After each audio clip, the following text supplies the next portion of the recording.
السلام عليكم ورحمة الله. ازيكم حبايبي، عاملين ايه؟ يا رب تكونوا بخير. النهارده هنعمل مع بعض صينية بطاطا، يعني اللي هي زي القرع كده، بس دي هتبقى مختلفة شوية. دي بطاطا باللبن حلوة قوي، انا جربتها عجبتنا جدا وحابة ان انا اعرفها لكم. تمام، انا هنا هقول المكونات.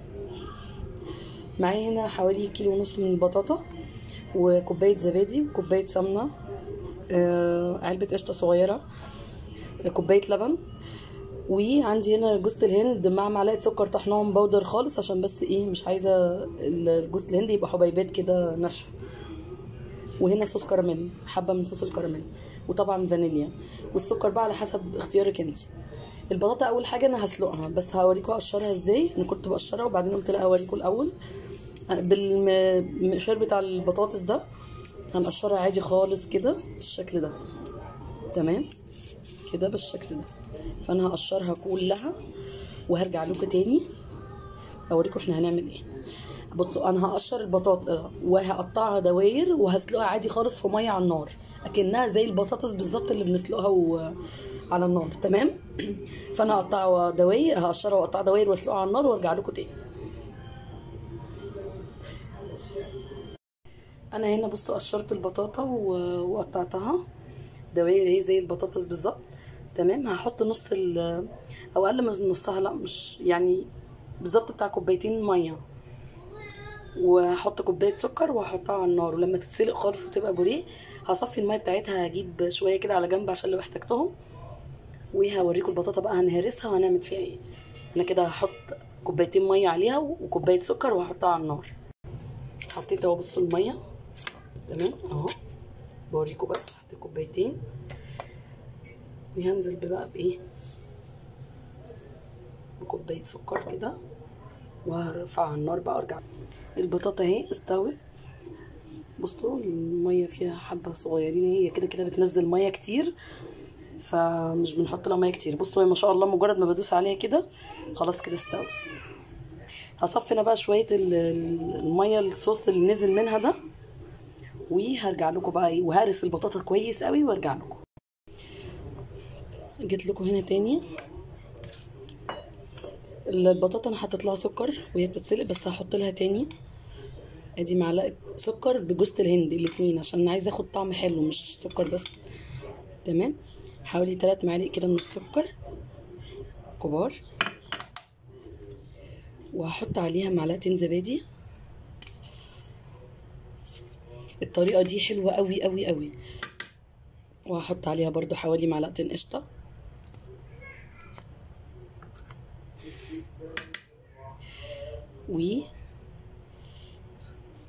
حوالي كده 3 معالق كبار سمنه بلدي. السمنه البلدي بتديها طعم حلو قوي، ولو ما فيش مش مشكله، القشطه مع السمنه العاديه برضو هتبقى حلوه قوي، بس بصراحه السمنه البلدي بتفرق. انا كده حطيت 3 معالق كبار، بس هي عشان سايحه حطيت اكتر من 3 معالق، تمام. وهنزل بقى انا هنا بايه، بنص كوبايه اللبن دي،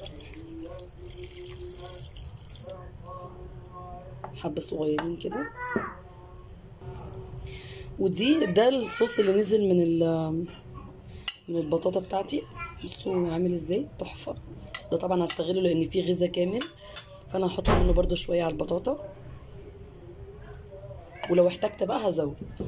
وعندي بقى الهرسه بتاعتي بتاعت البطاطس عادي خالص، ههرس كده. انا هرسها بقى كويس وهرجع لكم تاني.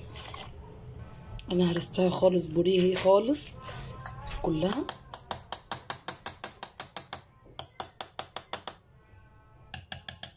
تمام. هقلبها بقى تقليبه حلوه. شوف المكونات بتاعتي كلها تتعمل مع بعضيها كده.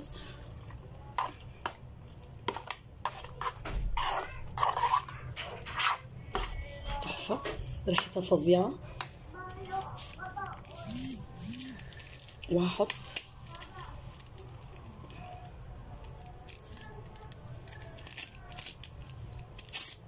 الفانيليا،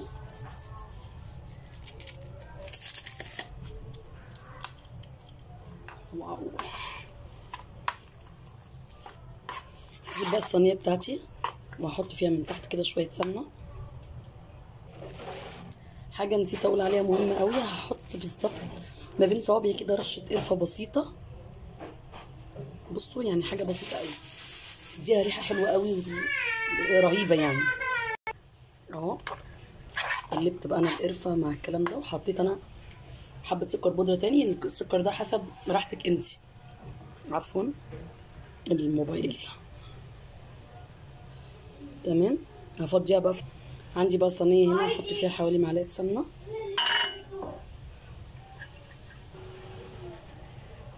هنزل بقى انا هنا بالبطاطا بتاعتي. بسم الله الرحمن الرحيم. انزلي انزلي لو سمحتي، بستأذنك. هنزلها في الصينيه وهرجع لكم تاني. خلاص انا اهو هوزعها بقى بالشكل ده بالتساوي.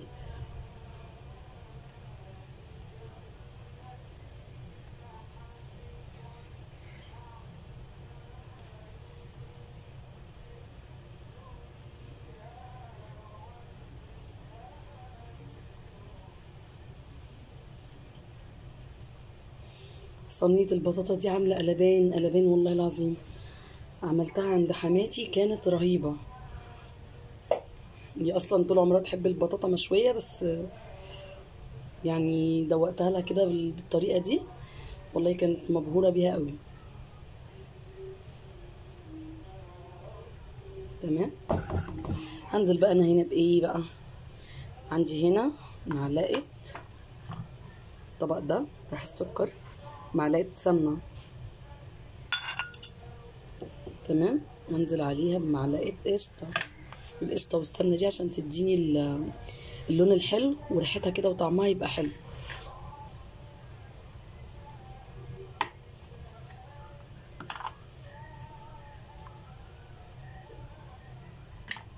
تمام. هقلبهم بس وارجع لكم برده تاني. انا قلبتهم كويس قوي. هحط عليهم كيس فانيليا، ودول بقى للوش.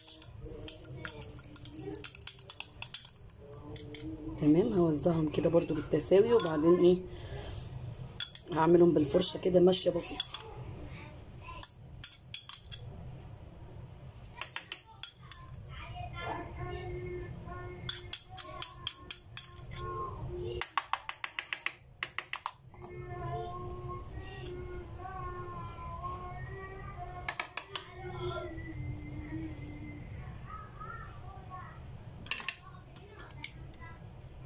تمام. هعمل بقى بالفرشه بتاعتي كده بالراحه بالراحه خالص بقى، يعني عشان خاطر القشطه والسمنه توصل لجميع الاتجاهات بتاع الصينيه بتاعت البطاطا. تمام. هي حاجه سهله خالص، جميله خطيره بجد، طعمها تحفه. على الوش هنحط شويه زبيب كده مع جوز الهند، وتتقدم سخنه حلو في الشتاء، بارده حلوه في الصيف، وعلى قد الايد. البطاطا مش غاليه خالص، في منتهى الجمال بجد. يعني اعملوها والله العظيم 3 هتدعولي، واللي في البيت اصلا هينبهروا بيها. يعني هيبقى طعمها احلى من قرع العسل كمان. هدخلها بقى الفرن لحد ما تاخد لون ذهبي بس، وهخرجها لكم على طول.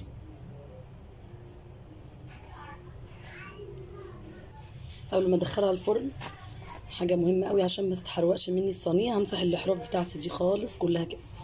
همسح الجناب كلها كده عشان ما تتحرقش مني ويبقى شكلها مش لطيف. تمام. شايفين زي ما انتم شايفين كده.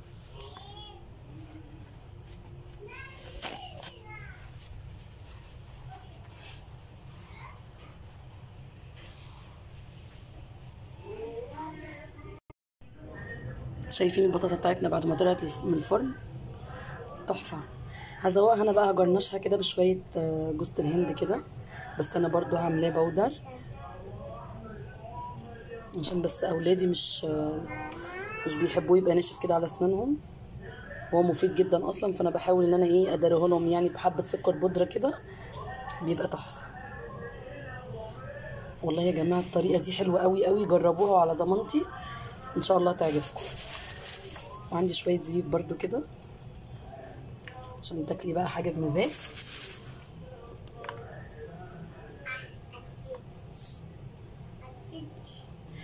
وعندي كنت عامله صوص كراميل، هديهم برضو ايه يعني رشه بسيطه كده. افتح بس الكيس دقيقه واحده.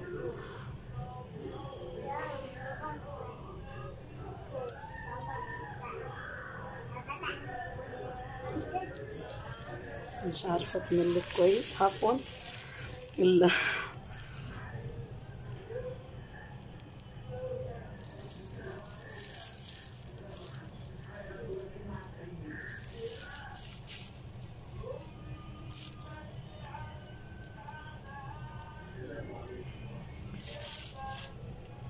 حاجه بسيطه بس كده. وادي رشت عليها كده رشه الكراميل من فوق مع جوز الهند والزبيب.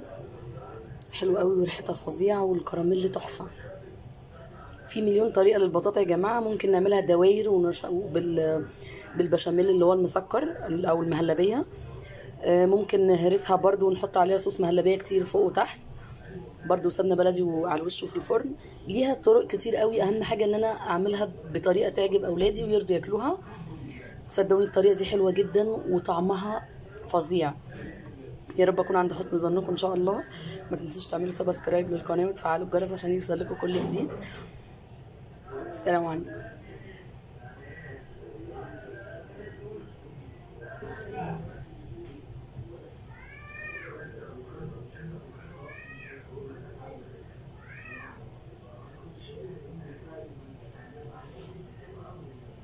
انا قدمتها بالشكل التحفه ده، حبيت اوريها لكم برضو عشان تبقوا شايفين.